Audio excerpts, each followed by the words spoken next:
Hello everyone. So now we are moving ahead with session 4 titled Practices from CSR. So CSR is no longer just a philanthropic gesture, it's a strategic process that forward thinking companies now embed deeply in their core values and operations. This session will focus on how various companies implement corporate social responsibility to bring meaningful change at the community level. It highlights the strategy and process behind the initiatives, the kind of impact they create, and the unique ways in which organizations approach social responsibility. These practices are not just helpful for society, they also offer valuable lessons for professionals across fields. Understanding CSR strategies can support better decision making, stronger stakeholder engagement, and a more purpose driven work culture. For this session, I would now like to invite Dr. Kshitij Sharma, Dr. Hardik Shah, and Ms. Sampa Ghosh to the stage. Round of applause, please.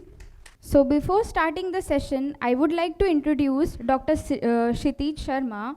Dr. Kshitij Sharma is a seasoned professional in the field of international development and CSR with over 23 years of experience spanning program design, implementation, monitoring, and evaluation.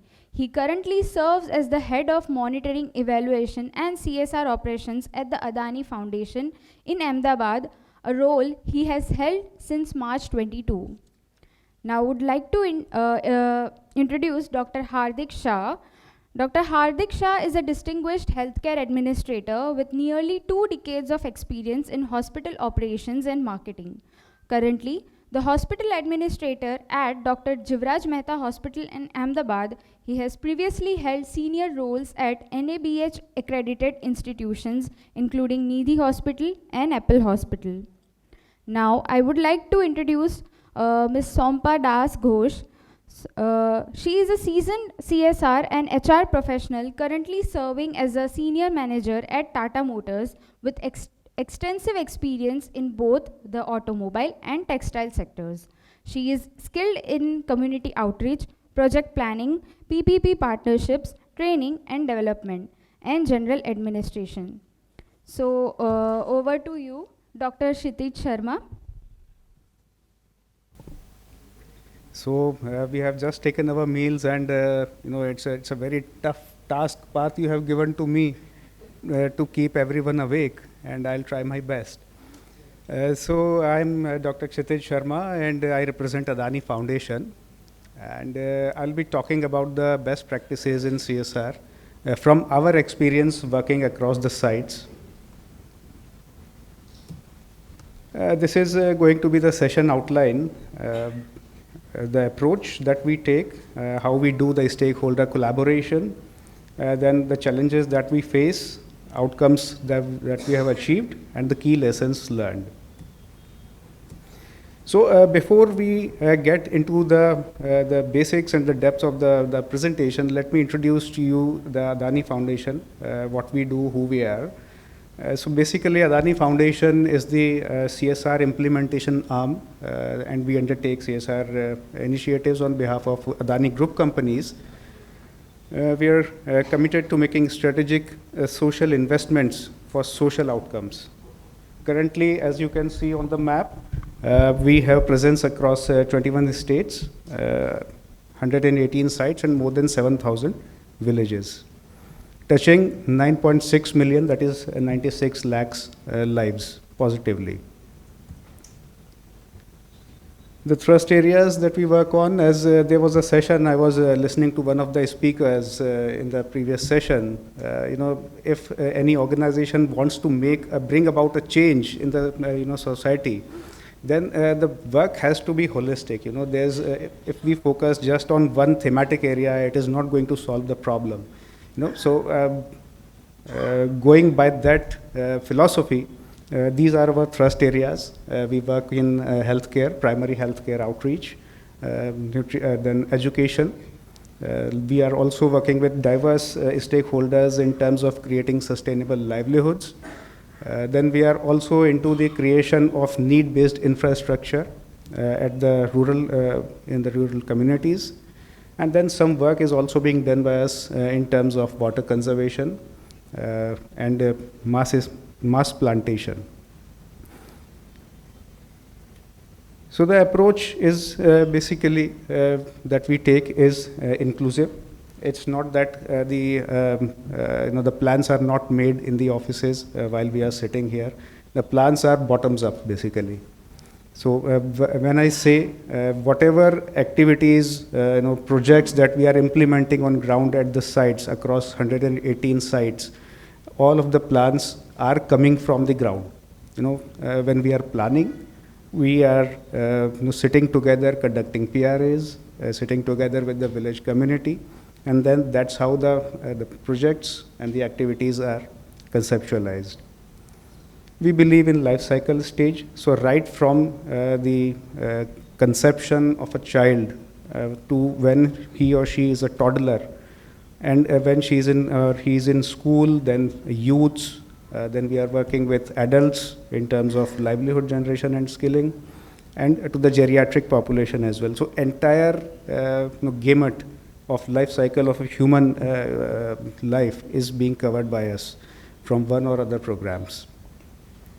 And Adani Foundation actually implements its own programs. We believe in working by ourselves.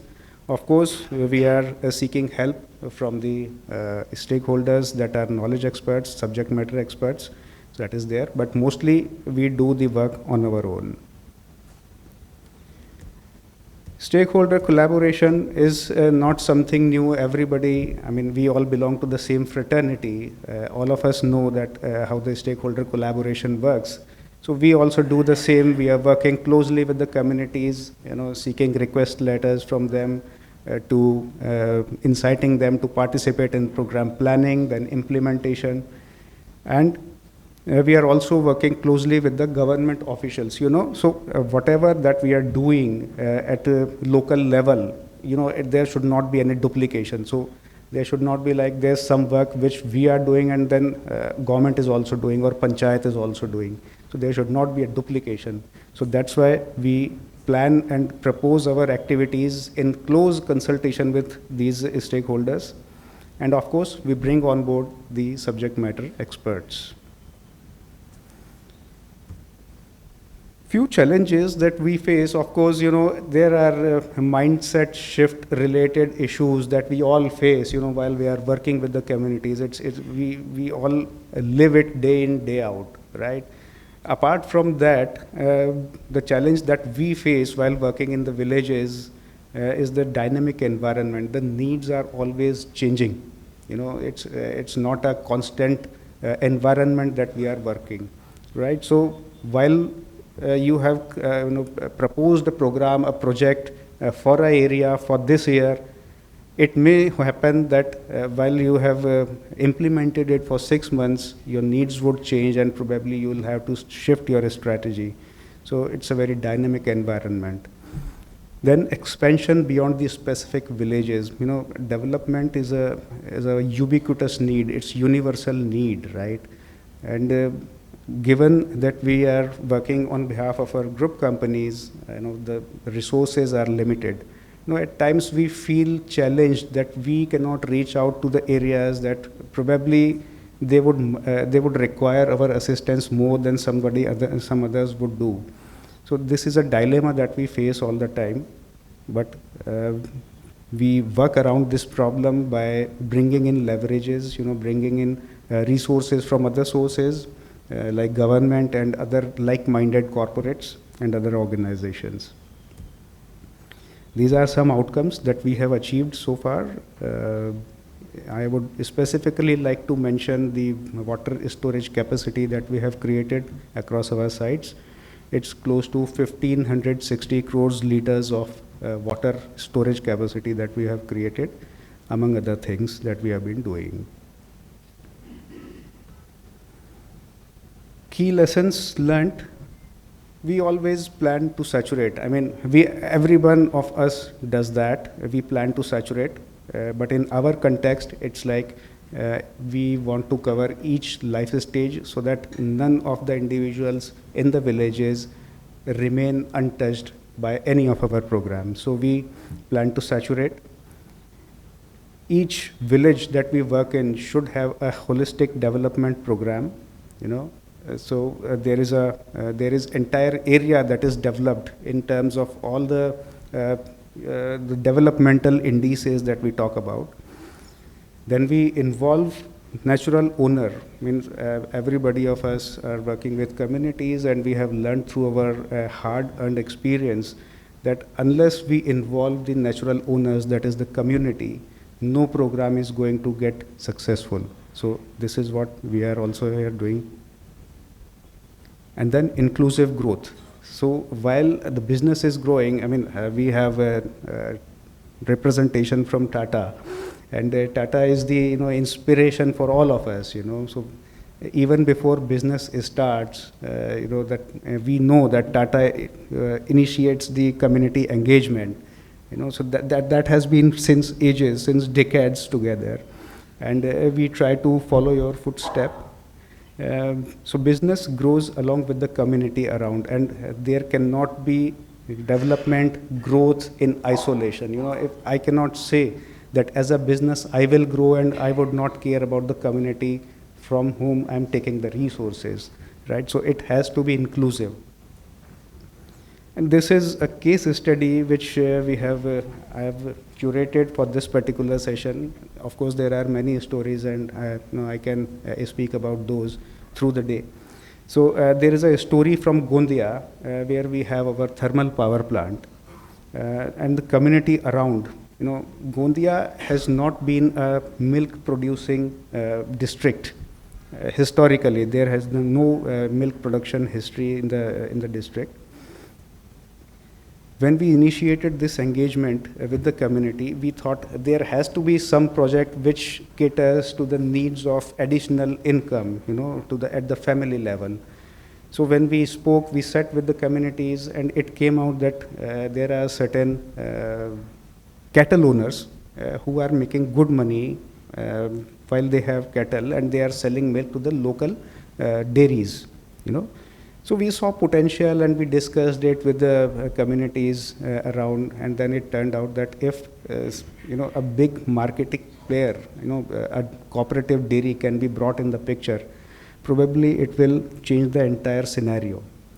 So the project was initiated in 2020, and while we sought connect of the farmers to the market, appropriate practices were introduced, trainings were provided, breeding, artificial insemination, veterinary health camps, all those activities were introduced.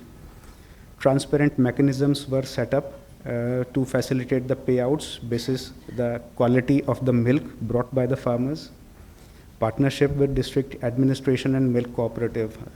Panchmahal Milk Cooperative was the organization that we brought in.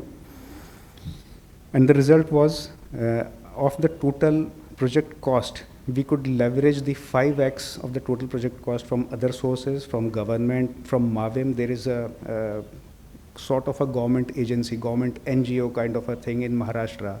Some of us who are working in Maharashtra might be knowing.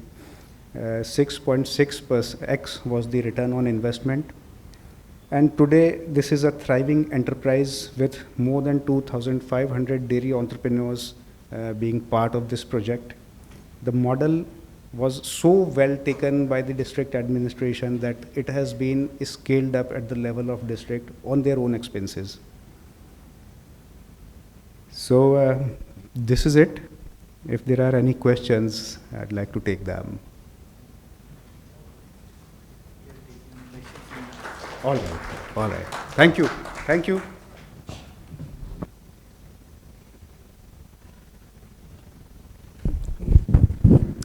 Good afternoon, everyone.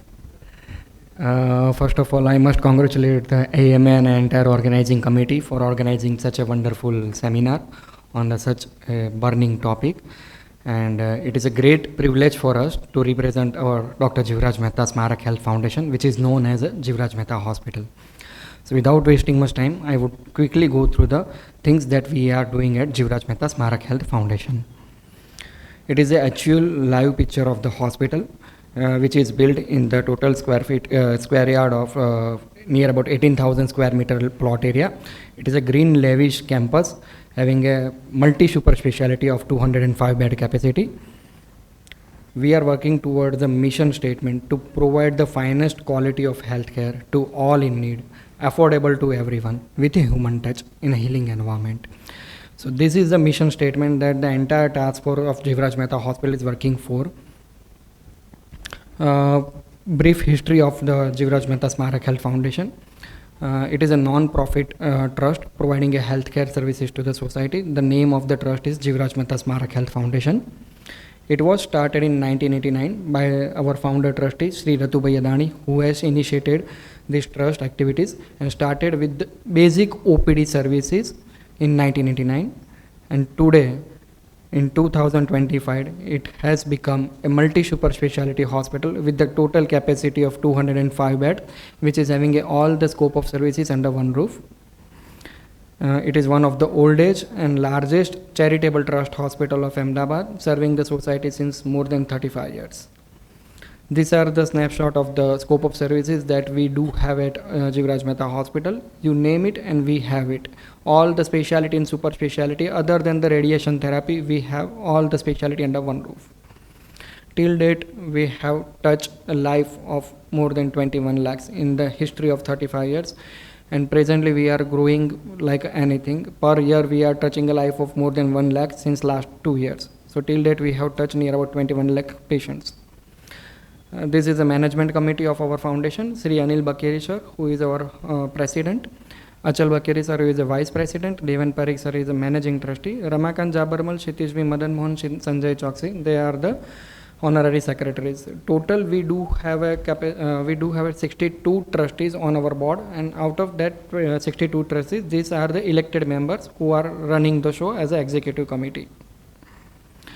As we have seen in our mission statement, we are aiming towards providing the finest quality of healthcare to all in need, and to prove that, to comply with our mission statement for the quality of care, we have voluntarily obtained all kind of NABH accreditations, which is NABH Hospital, NABH Laboratory, NABH Nursing Excellence, NABH Emergency Ethics Committee for the Research, Blood Bank, and NABH Platinum Digital.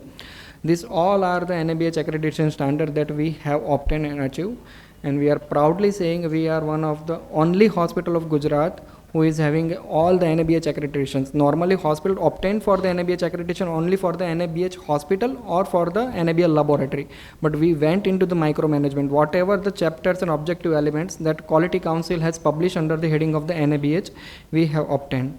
NABH is a national accreditation board for the hospital healthcare provider who recognize and standardize the quality of any healthcare organization. These are the few actual photographs of the hospitals. And this is a pathology laboratory which is completely computerized, completely digitized, no manual interactions. It's a 24/7 high-tech laboratory which we have in our premises. This is pharmacy, which is a subsidized pharmacy store which run 24/7. Health checkup, under this we do the program for the community survey, community health checkups. It is a beautiful department. All the facility of the health checkup department is situated under the one wing at one place. If patient is approaching for the health checkup or we are approaching to the community for the health checkup, we do have all kind of facility under one roof. This is a dialysis and a gynec department. We'll talk further for the dialysis department, but I would like to highlight that if you can see, it is actual photograph. Every bed is having a window which give the natural light to the patient, which gives them the quick recovery and good ambience. So all the department, our ICU, our gynec ward, our rooms, all the rooms are having a window side facing which give a natural light to the patient, which help us to recover, which help us to manage the patient in very well manner and helps to patient to recover very well, smoothly recovery.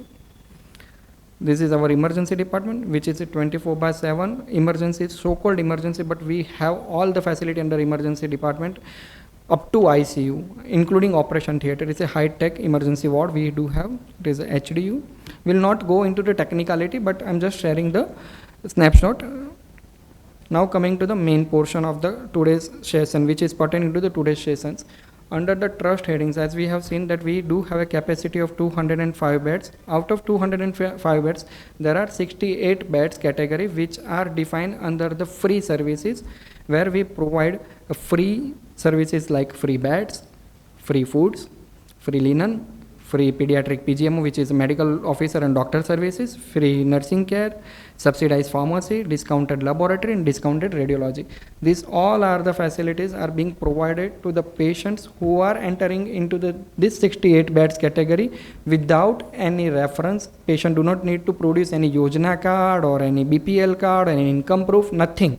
If the patient is opting for this bed category, then by default, this free services will be given to the patient.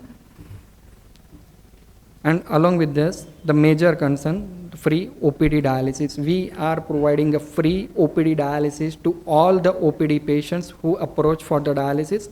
Same logic, without any Yojana, without any Mediclaim, without any reference, without any BPL card or any Avak Purava, nothing is needed. If the patient is opting for the dialysis services, we are providing these free services. Now, before 3 years, when we did a overall survey of our patient database, overall feedback taken from the consultant, as sir has mentioned in the Adani, that how their approach to any project from the ground level, from the bottoms up project. So on the same concept, we have analyzed. Previously, if we can imagine the era before 10 years, previously when we used to approach any medical services to any consultant, so there were small clinics, small nursing homes, small maternity home, small setups were there where patient used to visit and doctor used to give them medicine in a kagaz ka padika and chota medicines tamne apir, and the patient is treated in that manner.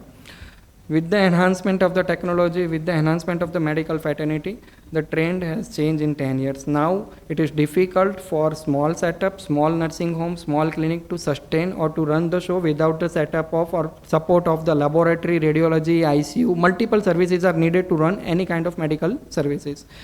So era has completely changed. Now we do have a corporate setups where the corporate and private players are taking medical role. There are many corporates in Ahmedabad, entire in India, who are taking care of the healthcare services of any patient, but it is not patient pocket friendly. They are running for their own profit. At the same time, there are government institutes who are providing a free services. Now, if you can imagine the situation of middle class or lower middle class person who is not able to afford a corporate and who do not wish to visit any government setup due to the multiple concerns of the long waiting area, non-responsive area, multiple concerns. There was no any options because middle option of small setup were already demolished. So by considering that aspect, we focus, yes, our general ward categories, our gynec ward categories, our pediatric ward categories who are genuinely in need, that will be free. Other than this, yes, we do have a special ward, we do have a deluxe room, we do have a VIP room category, we do have a suite room category, which are chargeable but on very reasonable aspect. But buying trust hospital, we focus on this domain and we are increasing capacity day by day for this to serve the society in more better way. Proudly, as per the data that we have seen, it is the data of last year only. Last year under these free schemes, we have done 7,000 plus free dialysis, more than 4,000 patients treated under the free bed services, and more than 8,000 patients were benefited from the senior citizen privilege club. This idea was also come before 2.5 years when the suddenly insurance company has raised their premium. All PSUs and all private insurance company has revised their premium to the twice or thrice category due to their EBITDA, due to their profit loss. So by considering that aspect, we launched our senior citizen privilege club scheme where we used to give a card to any person who would like to opt for this scheme. It is a 200 rupees scheme only. In 200 rupees, we are giving 900 rupees discounted rates, 900 rupees investigation free of cost at the time of registration. But along with this, any patient who is having a senior citizen card, he or she can opt for the medical services at very subsidized rate in any room category. Okay, this is the legal status. Coming to the legal aspect, that yes, we are registered under the Bombay Public Registration Act. We do have a FCRA registration. We do have a 12A income tax registration, ATG, CSR, and NGO registration. All the legal compliance has been completed by us. This is the need to run the show as we have analyzed our OPEX. See, hospital is doing charity. The patient approaching to the trust hospital are having a mindset that charges will be reasonable or lesser than the corporate. But at the same time, the staff, the manpower, the doctors who are working, the equipments companies who are providing the equipments, they are not doing a charity. They are going to charge me as a local market rate. So it is difficult to run the show without support from the donations. So we accept the donation in various modes, that is ATG, CSR, 3512 under zeros. So to run the free schemes every year, we are projecting the cost of 7 CR per year. For the enhancement of the medical equipments and enhancement of the hospital facilities, we are projecting towards the donation need of rupees 112 CR. And also we have initiated the project for the solar plant to subsidize our electricity bill. Under that, we are looking for the support of 3.63 CR. This is the bifurcation of the capex that we have seen in the previous slide for the 112 CR. So the purpose of this slide, it is not mandatory that anyone need to give 112 CR to support this. Yes, आपका 1 रुपया भी मेरे लिए इतना important है, आपका 1 लाख रुपया भी इतना important है. तो जो भी support हो सकता है, that is the main purpose of these slides. This is a bifurcation of the 7 CR, which we ask for the subsidizing of the patient care services. These are few value-added CSR partners who are associated with us since a long and who are continuing supporting us since a long.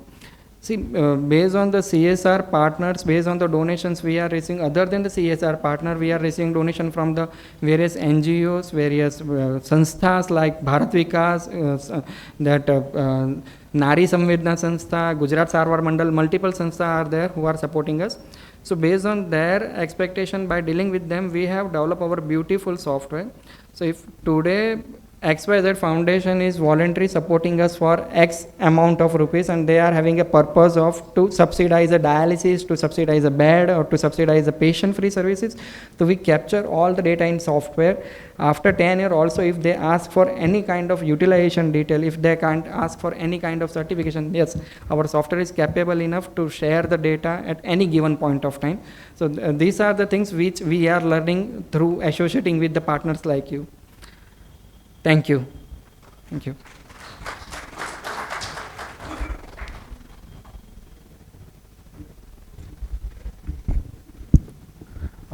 આ particular સેશનનો objective એ પણ હતો કે એક નવા vision સાથે જો administrative એક નવા ઉર્જા અને સપોર્ટ સાથે કામ કરવાનું શરૂ કરે તો એક લેગસીવાળી જે હોસ્પિટલ છે એમાં પણ તમે એક જુદા પ્રકારના ચેન્જ લાવી શકો. એ નોટ જસ્ટ એનો ટેકનિકલ સાઇડ પણ એક ઓવરઓલ એની એક બ્રાન્ડ અથવા ઇમેજ પણ એક સોસાયટીમાં એક જુદી રીતે લોકો સુધી પહોંચાડી શકો. એટલે એ એક કેસ સ્ટડી એક હોસ્પિટલનો સમજવા માટે આપણે આ ખાસ સરને રિક્વેસ્ટ કરી હતી કે એ રીતે જીવરાજની એક સ્ટોરી આપણી સાથે શેર કરે.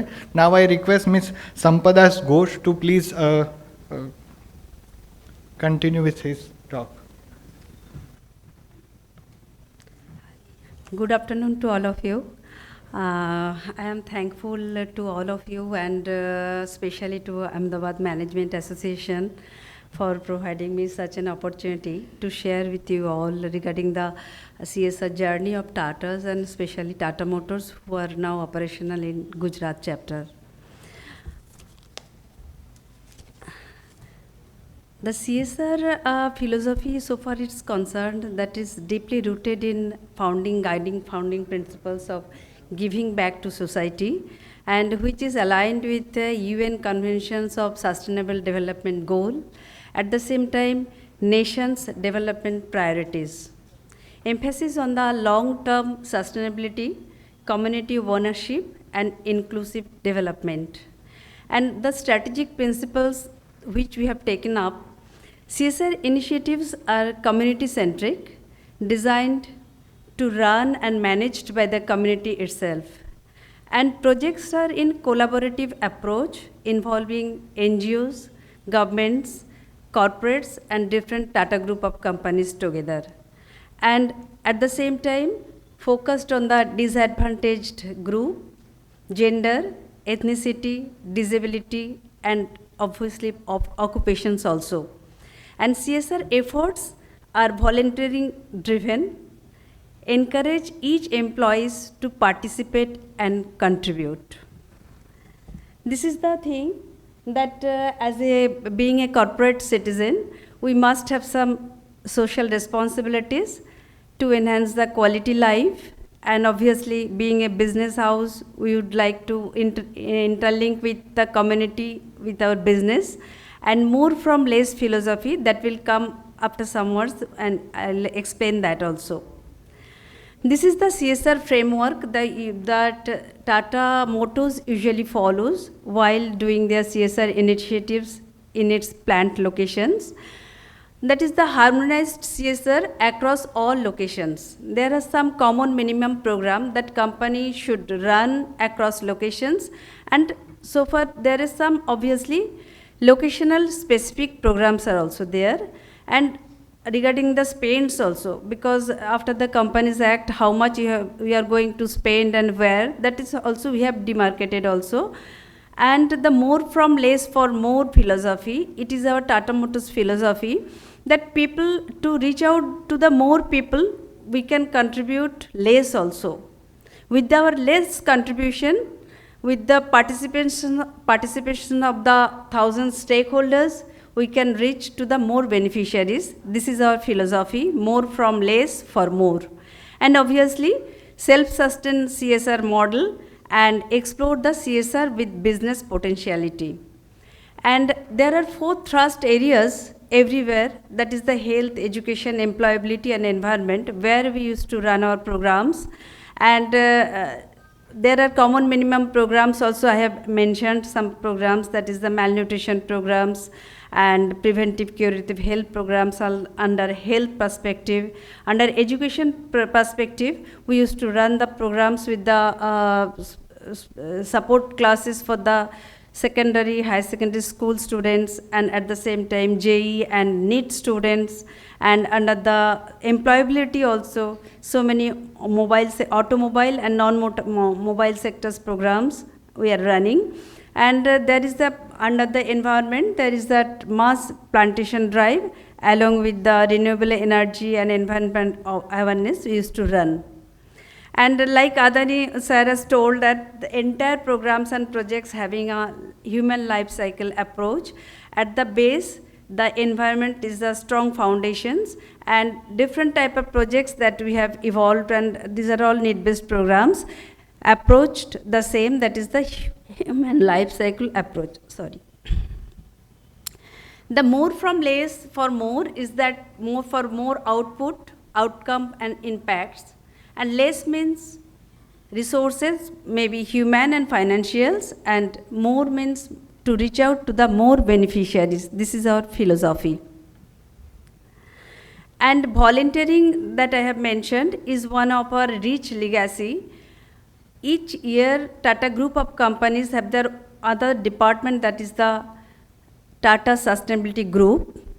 And employees of different companies and different companies that is under the Tata Group, they used to recognized and awarded different type of awards as recognitions.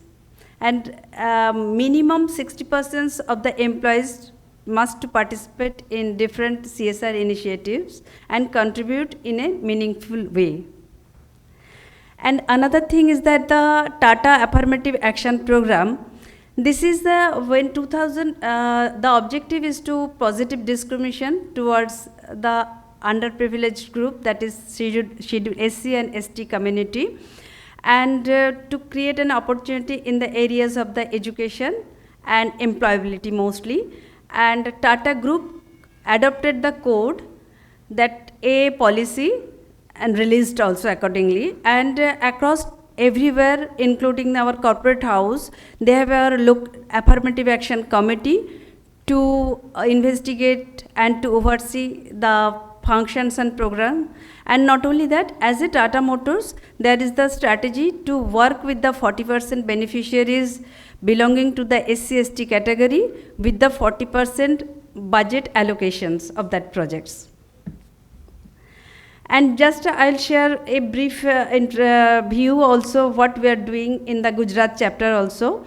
And as you are all aware that the plant of Tata Motors, as you are aware that nano plant, it's recognized as that nano plant. It has been pulled out from Singur to Sanand in 2008. And before the construction has been started, the CSR initiatives has been taken up. At that time, we do some we have some findings also in the areas of health, education, skills building, livelihood, and environment. Some of the projects that I have mentioned here, under that different verticals we used to run, so that under the education there is scholarship programs, special coaching class, co-curricular activities to promote the primary school students to address their holistic development, and school infrastructure development. And under the Kaushala employability program, agri and allied program, auto and technical program, non-auto programs are there. And under Arogya, also health that I have already mentioned, malnutrition program along with the health awareness programs, both preventive, curative, and safe drinking water program also. And another thing under environment, that is the plantations and water harvesting programs also. And along with that, environment awareness programs are also we used to do with the primary school students. And right now, just I will share with you as case studies or programs that we are working with since 2021. In Babla block, there is one village that is the Navapara Devarthal village, and 100% tribal community are staying there. They are called as a PVG. Primitive vulnerable communities also, that 100% migrant communities, 80% people used to migrant at the time, and for the 9 months during the monsoon they used to come back to their village. And we did one, after the recommendation from the government, we did an assessment for the 5 villages, and then based on that different parameters of the Human Development Index, we selected that village Navapara, and that entire process that we have followed, that like gram savas and need prioritizations and that entire process, and we entered with an MOU with the government DDO, government of Gujarat, and stakeholders mapping and multi-stakeholder partnerships we involved here, and as well as resource convergence and the project implementations. You are all people of development sector, you know very well that the steps how to make the program sustainable, that is the to build aspirations regarding the quality life, and the formation of the village development committee, then capacity building, then decision making, capacity on the decision making, then development the ownerships and transfer of the services. All these things we have followed. And this is the collaboration and convergence. Tata is not working in a silo mode. They believe in the stakeholders partnerships model and resource convergence. And obviously government is the biggest stakeholders. And here in this for this development of the village, we have partnered with the 8 organizations, both from the NGOs and corporates also, and different type of government schemes, both from the individual schemes and the village development schemes. We have pulled in this village and did our work together. And this is the impacting lives slide. This is very important because each picture have their own case studies of its own. The village which have been devoid of the completely water, it does not have any water at all. The 2.7 kilometers check dam that we have constructed with the community's participations, and having that 16 crores liter water capacity. Right now the around I can tell to you directly that around 50 to 60% migrations have been checked and addressed. People are going to outside, but not for a long tenure. Either 2 or 3 days, or for the 7 days, or for a day only. They used to migrate. They used to go outside for their livelihoods. Yes, no, madam. This is in Bavla block in Ahmedabad. Yes, and the village does not have any schools also. With the support from the Round Table India, we constructed two schools rooms, and the girls.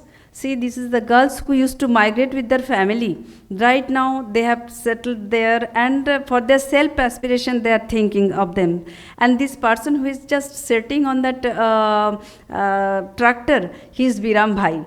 He, from his very childhood, he used to migrate with his parents. Right now, he is the owner of the tractor, and like that, only more than 25 Bhirams have been created in that village itself.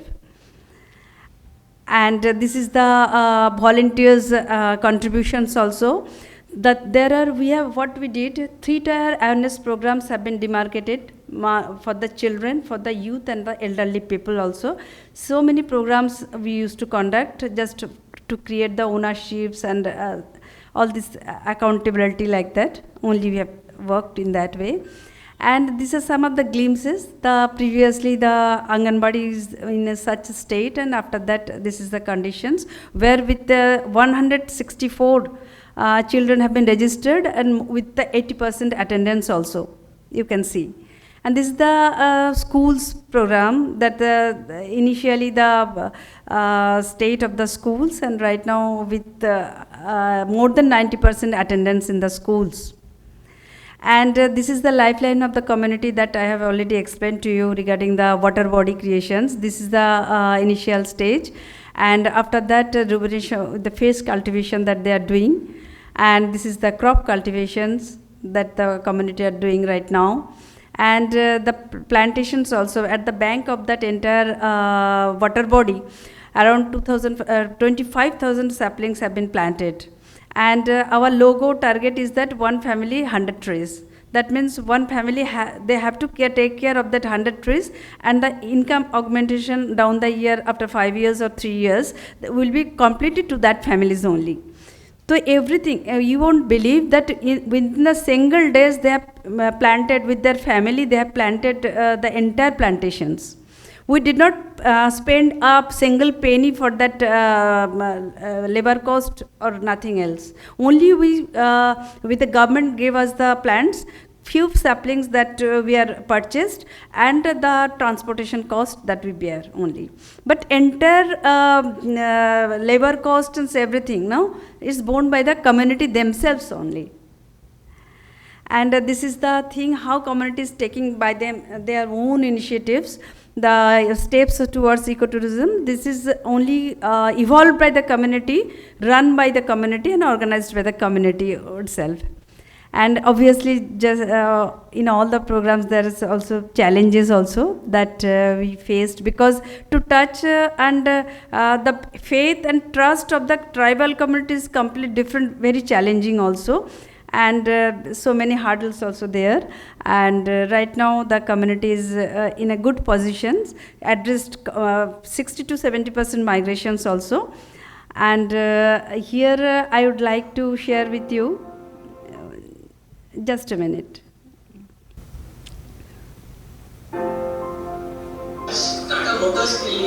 A small video.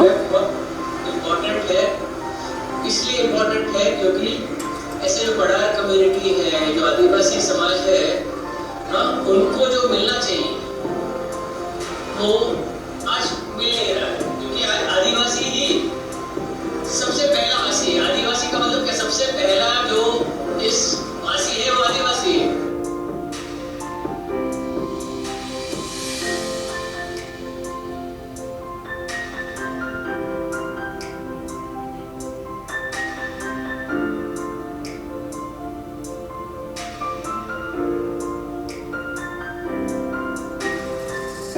हमारा पानी के नीचे road में ऊंडा था, खारा था, ये पर थोड़ा सुधारो किया छोकरा खाने जाए बने उनसे खेती बाड़ी करे हम।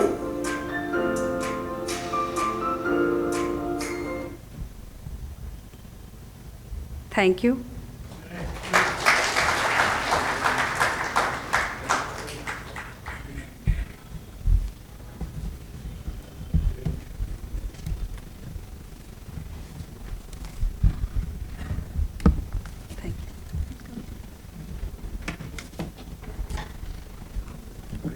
So session 4 gave us a glimpse into CSR at its best, not just as responsibility, but as a ripple effect of thoughtful actions. From health to industry, our speakers brought alive how small strategic steps can shape large-scale impact. So now, I would like to invite Mr. Part to felicitate our speakers.